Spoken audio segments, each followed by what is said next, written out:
Welcome back to the First Word Podcast. I am your host, E. Reap, and today we're coming back with episode 7. So episode 6, I touched on the fake epidemic, and TikTok really took offense to that, which is crazy to me. But hey, I put myself out there. I knew it was going to be a controversial topic, and it is what it is. But if you haven't done so already, follow us on all socials at pod. That's First Word POD. Definitely tap in because I'm definitely posting clips on TikTok. Engagement, interacting with the comment section there, and as well as Instagram. So yeah, First Word Pod everywhere that you fuck. So yeah, everywhere that you get your social content, go ahead tap in with us. So hype fatigue is real. Are sneaker drops even exciting anymore? And that's a big topic, especially on Twitter over the past few months, because it's kind of crazy where sneakers has like evolved. It used to be a few releases a year. Now you're getting like a few a day. You're definitely getting weekly drops. But I feel like there's something dropping daily. If it's not a restock, it's like a new release. It might not be on like a hype level, but there's a new shoe that you can purchase every day. If you tapped in with Soul Retriever, if you look at the calendar, pretty much every day there's like a list of shoes dropping. A good 5 to 10 per day, it seems like. It's really crazy to me. But I'm just glad that sneakers has evolved to what it is now. Definitely very mainstream. The sneaker culture is growing daily. The community is growing daily. So there's pros and cons with everything. People might say it's oversaturated, or you get people infiltrated, culture vultures and stuff like that. But hey, if it sheds a positive light on the sneaker community and the sneaker game itself, I'm all for it. Sneakers are definitely becoming more accepted socially, as well, so you can wear kicks pretty much in every occasion now. Nobody's gonna look at you crazy or like turn you away if it's like a dress code type thing. So I think it's cool personally. But that's not what this episode is about. So yeah, when did it stop feeling special? I wanna say for me personally, but I definitely want y'all to drop your opinions on, when you think the shift was. But I think, the social media era, the internet era definitely changed drop days, because, you can get stuff super early. I think I touched on that in episode 5, I want to say. But you can get stuff super early. So it's like the release date could be September 14th. And you can get the shoe in hand in June. So it's like the release dates don't really matter. I remember they had you get a nice rollout, the marketing rollout. You would get the athlete who she would belong to, like the signature athlete, or you get a celebrity to endorse it, or a combination of both. And that's the first time that you would see the shoe was on their foot, or in the commercial, or in the ad. And then you'll start seeing billboards or like certain activations, kind of like what they did with the recent band, High 85 joints. That felt like a classic release. They had the seated pairs, of course, to the whoever they felt were the biggest influencers. So you see them first on celebrities. You see them at courtside at games, or like on the red carpet or wherever they can generate the most buzz. So you'll see that, and then the stores that actually had them, or they released them, they had like a crazy activation. So I know Mike Rich. Shout out to Mike Rich. He got his from Soul Play down in Atlanta. And it was like a full-on white glove joint. They changed the whole store. It was so crazy. And it was like a private room, I want to say, when you actually got your pair. So the employees, they look like butlers. Like I said, tux, white gloves. They had like the serving trays. They brush your shoe. You can sit down on the couch, a nice leather couch. They handed it to you so you can try them on, check them out, whatever. Like, it was very premium. Like, the service, the experience looked premium. He recorded everything. I wasn't in the area that did all that, and if it did happen, I was not aware of it. And I want to say it was like an invitation type thing. I forgot, but it was a crazy like experience, and I feel like that rollout that made that shoe that more special. And at the end of the day, it's a bread one, so they were going to sell out regardless. But just giving that extra experience, or like that extra touch, definitely changed, how I felt about the shoe. Luckily, I did get them from like a random raffle that I forgot that I entered because I got the charge on my card one day, and I was like, "Yo, what is this?" Then I had to do my research. I was like, "Okay, wow, that is crazy. That was really like an overtime buzzer beater type joint." But yeah, so that was like that made it feel like the old days. I don't know, I'm sounding like an old head, but that made it feel like the old days with the releases. Now, like I said, internet, you can get shoes whenever. It doesn't matter. The release dates mean nothing these days. So it's like it takes away from the overall feel or experience of the shoe to me personally. I mean, a shoe is a shoe. Like if you like the shoe, you're gonna get it regardless. But as far as the excitement, to an extent, is not the same. But like I said, in my opinion, especially by getting them in store, like on release day, being able to use your connections or doing the groundwork to go to certain stores that most people probably wouldn't, or like Cream is a local boutique. You get it with them here and there. There were two instances where I was able to come up on a shoe because they released it like at a weird time, like the Fear God ones, the oatmeal colorway. I remember randomly getting off work early. I want to say we got off at noon, like it was a short job. So I'm getting off noon. I think I'm heading back to the parking lot. Cream posted. They said the Fear God one's in store now, and I was like, yo, and I was working in the same city at the time, so it worked. It was like destined. It felt like destiny. So I had the Cream. Boom. It was a little line, but it's noon. So it's like most people are at work or getting off their lunch break, depending on what it is. So it wasn't like a time where everybody was able to pull up. So I was luckily enough, I was able to cop that shoe, and also the KD for All Stars. I had to get a 13, which a 12 would have been ideal, but it is what it is. I couldn't try them on, whatever. But yeah, it was, so that felt like a hunt, kind of, sort of. You know what I'm saying? It's like I was waiting on that particular shoe. I was like IG all day until they posted it, said boom in the store, and luckily, I'm pretty close to them, so I was able to pull up, boom. But yeah, it's like you don't really get that too often now because with the raffles and online and then the early pairs and everything. I don't know. Like I said, the shoe game is the shoe game. If you like the shoe, it's still going to be special to an extent, but it's not like being able to like search for it and then walk to the store and buy them. That gratification you get purchasing the store. This is like you don't even. It's hard to build the anticipation because you find out about shoes so far in advance now. It's like after a while, you either forget about them to like a certain extent. Like if you want the shoe, it's gonna come out at a certain time. But it's like when you know about stuff a year in advance, after a while, it's like okay, I've been seeing this shoe for months now. It's like all right, are they gonna drop them or what? It's not like I don't know. It's hard to explain, man. Hopefully it's making sense to you guys because like I don't even know if I'm making sense to myself right now.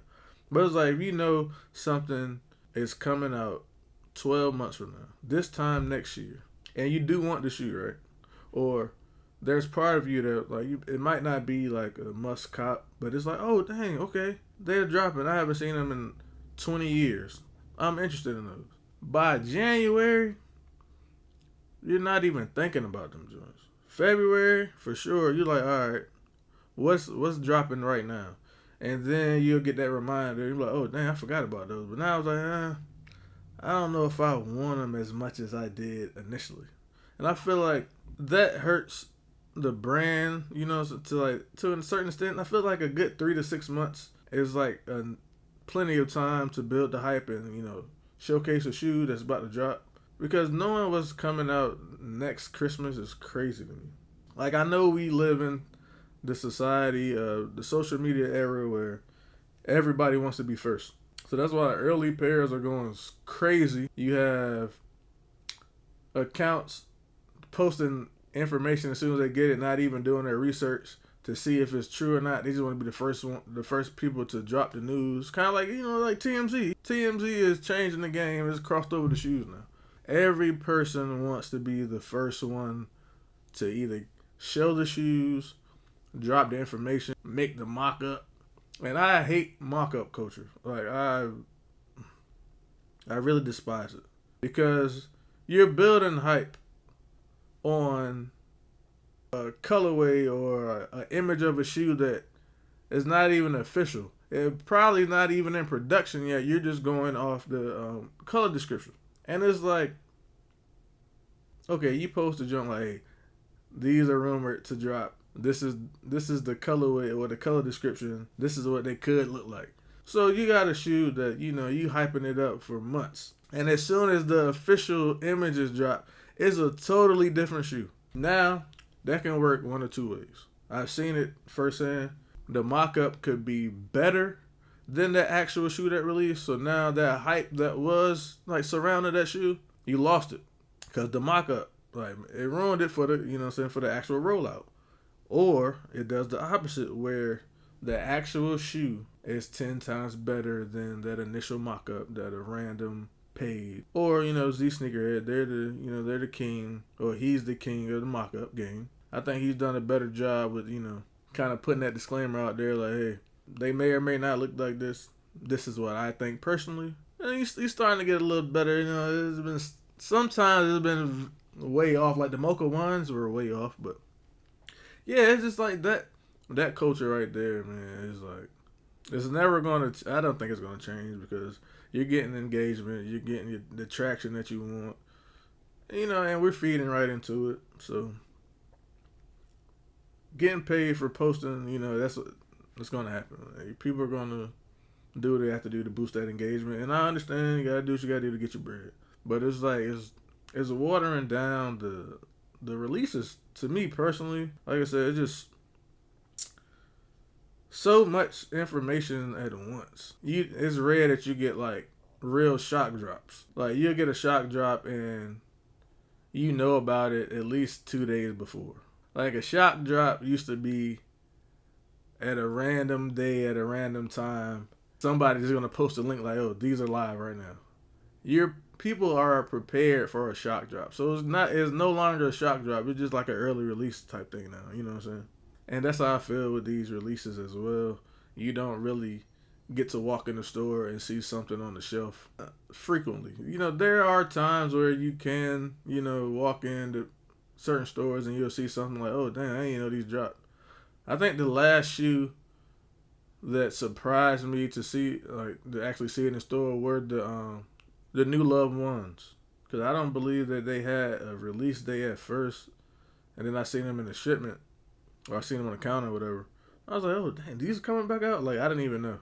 And, I'm tapped in with shoes, so, for me to be surprised, that's pretty impressive in my opinion. So I was like, "Oh, I didn't know these were dropping again." I was like, "Okay, bet." So that was like the last shoe that I can remember, and that's a recent pickup for real, like a recent release. But before that, everything like a half a year to a year in advance now. It's just like, I don't know. The leak culture is just crazy. And I see that Nike's trying to combat that, which is, I applaud them for seeing that, it's becoming an issue, and they're definitely trying to crack down on the early leaks, because you can't even like build or roll out the product the way you want to. Like, a lot of stories or storytelling goes behind these releases. And like the early leak culture, it ruins it, because instead of building that actual story piece by piece, and then you end it with the actual reveal of the shoe, or if you have like a whole marketing plan that you set up for like 2 or 3 months or whatever the rollout is, however it's supposed to last, or however you figured it out, you got some random page posting a blurry picture.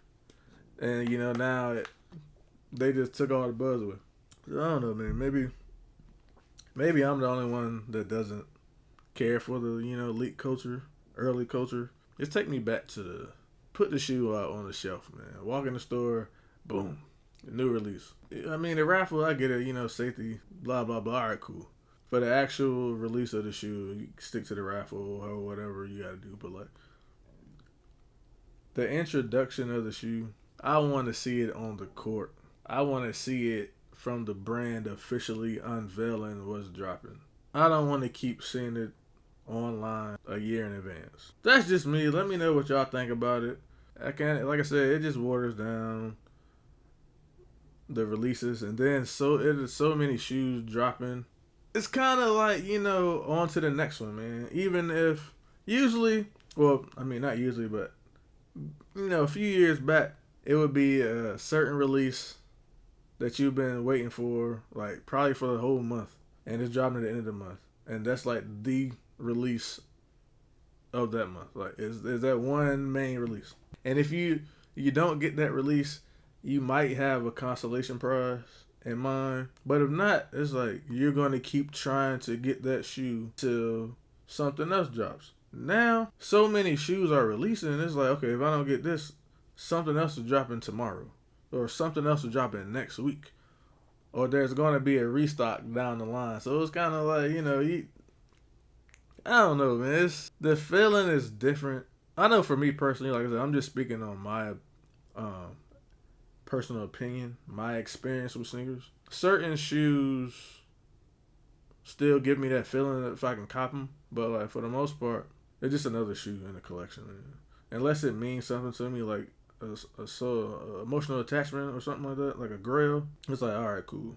Like today, as I'm recording right now, Saturday, August 2nd. I don't want to jinx it, but right before I started recording this episode, shout out to Soul Retriever, I got a link, followed the link, had a few trial and errors, but I think I was able to successfully check out, and hopefully that shoe will be coming pretty soon to the crib. But you know what dropped today? You had the Steel 10s as well as the Undefeated 4s, and that particular shoe, the Steel 10s, was one that made me feel like, dang, I'm missing out.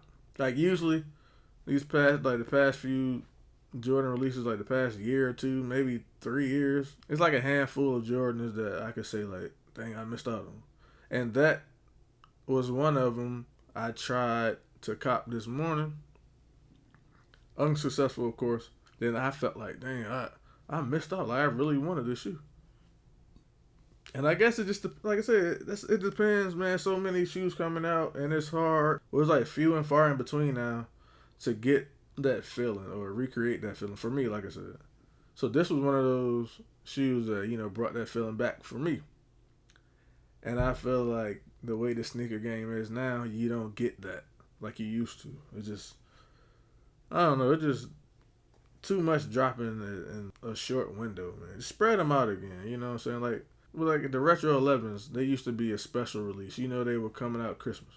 Now, you're getting random 11 drops throughout the year. Mostly the lows and like the IEs. I think they saved the highs for like holiday time. But even during the holiday, you might get 3 or 4 Retro 11 releases when it used to just be that one. And I get it, because that would definitely make or break Christmas for a lot of people. I've seen it firsthand working in retail when those 11s drop and you can't secure a pair. It's rough. Like the parents were, yeah, this is all they wanted for, it's all they wanted for Christmas was a pair of these 11s, and it's like you don't get them, it ruins everything. So like I understand why they like dropping more from that standpoint, but just like the feeling of the Jordan 11, which was held to a high standard at one point. Now you get a pair of 11s easy. Like it was 100 colorways now, so it's not the same. I don't know, maybe it's just me being in the sneakers for so long. It's just like I'm not gonna say it's like a burnout, because like I don't see myself stopping anytime soon. I'm slowing down for sure. Like I think this year, like I stated in the past, I'm not copping like I used to. I'm definitely picking and choosing a little bit more, and of course my picking and choosing is like different for like the average person. So just because I'm picking and choosing, it still feels like I'm buying shoes 100 miles an hour. But yeah, it's like, after a while, it's just a shoe, I can't wear them like I want to. I'm starting to, shout out to the podcast. This is making me like get into wearing them more, making more of an effort to wear new shoes for sure. Like first wear, I'm trying to really lean into that name. So I'm undsing a lot more than I have been recently, which is good for me. You know what I'm saying? Yeah, just help me, put my feet in these joints. But it's like, once you get to a certain amount or like a certain level, then it's like you're really starting to see everything like circle back. And I feel like they're recycling the same colorways when there are like plenty of shoes in the archive for Jordan to re-release. Like, you get the breads again, the black toes again, the cement fours, the white and black, the white cement threes, black cement threes. What else keeps all the 11s? I think after a while, I feel like a good 10 years. If a shoe hasn't dropped in 10, I think every 10 years you should drop the same. Like you should recycle the shoe. But you got plenty of shoes that I don't think have released in a good minute, man. Let me see, the Olympic sevens, 2012. That was the last time we got the Olympic sevens, and that's my favorite shoe of all time. So I will be doubling up if they ever release. Well, I'm gonna try to double up anyway. The ginger 16s. I don't think they've had a retro. The Cherrywood 16s. I think we just got the 18s not too long ago. 19s, 20, 21. Drop the 21s, 22. Let me get a pair of the 2009s, the silver joints. What else haven't they dropped in a while? I can't think of anything off the top of my head, but I feel like there are plenty in the vault that probably either never got a retro or only received one retro. So Jordan Brand, just switch it up a little bit. I understand you got to do what you got to do for business. Certain colorways are going to sell every time, and I get it. The classic colorways, the OG colorways are definitely going to sell. They might not sell as fast, but people are going to buy them just because it's the OG. And, you get new sneakerheads daily that probably don't have them. They want to start their collection. They see this, that, whatever. The OG is a good place to start. I get it, for sure. But just, switch it up a little bit. What else? Let me see. I don't know. For this topic, I really want to hear what y'all have to say about it. So tap in on social media for sure. TikTok, IG, Twitter, or X, whatever you want to call it. First Word Pod. I will be dropping clips, but I think this is a good community joint, man. I might go live after I drop this episode, sometime during the week. Like I said, tap in with me on TikTok so you can join the conversation or wherever you see this clip. Let me know if y'all want me to go live. That's the thing you'd be interested in. I think this is a good, conversation topic. Instead of me just talking to you, being able to have that dialogue, especially for this particular topic, because it's really subjective. Like I have one way of viewing it, but you may think it's a different way of viewing it. Just it's probably better for a lot of shoes to drop at once or like in a short time frame because that drives resale prices down for real. Because if you only have one drop a month, then the reseller is that's the hot shoe, everybody wants it. So the prices supply and demand like naturally. But if you have 5 or 6 a month, some joints are gonna fall through the cracks as you see now when you're getting a lot of shoes sitting and going on sale faster than they ever have before. So hey, I understand it. I feel a certain way, but not to the extent where I'm gonna crash out or nothing like that. We just talking, having a conversation. That's what sneakerheads do. That's what the community is all about: dialogue, conversation, little back and forth. Never hurt anybody. So let me see. Social hour. What are we gonna do for social hour? Okay, let's boom. The last sneaker that you were hype about, like the last drop that you were anticipating or you were hype about. For me, the last drop, aside from the Steel 10s, the Kobe 2, the Adidas Kobe 2, because like I said, that was one of my grails, and that shoe, if I'm not mistaken, I don't remember the last time that one dropped. And that was one of those shoes I never thought I would own. So when I found out they were releasing, I struck out on the initial release. I think that was like the charcoal or like a black color. I can't remember. But that silver joint, yeah, I had to get that. So I was excited to get that confirmation. I was excited to spend my money.